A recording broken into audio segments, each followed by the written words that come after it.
जगन्नाथ प्रसाद block Nityanand पंडा नोडाल उच्च विद्यालय परिसर में आज क्लस्टर स्तरीय शिशु महोत्सव सुरभि 2024 कार्यक्रम अनुष्ठित हो जायछि। अनुष्ठित उद्घाटनी उत्सव में अतिरिक्त शिक्षाधिकारी सीमांचल जानी पौरोहित्य करथिबा बेले जगन्नाथ प्रसाद आंचलिक साधन केन्द्र संयोजक शशांक शेखर नायक कार्यक्रम को संयोजना करथिले।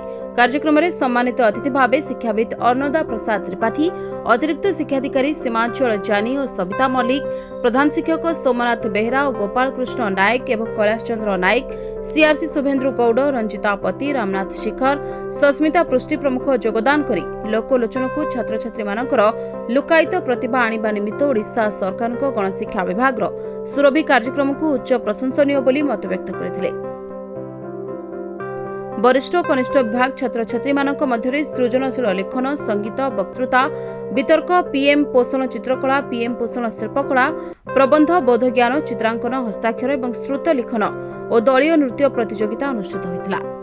उभय वरिष्ठ और कनिष्ठ विभाग रे प्रतियोगिता समुदाय 14 विद्यालय सहस्राधिक विद्यार्थी अंशग्रहण करथिले। कार्यक्रम में समस्त शिक्षक, शिक्षयित्री और विद्यालय समस्त कर्मचारी प्रमुख कार्यक्रम को सहयोग करथिले। गंजाम जिला प्रतिनिधि चित्तरंजन गंतायत को रिपोर्ट तदंत न्यूज।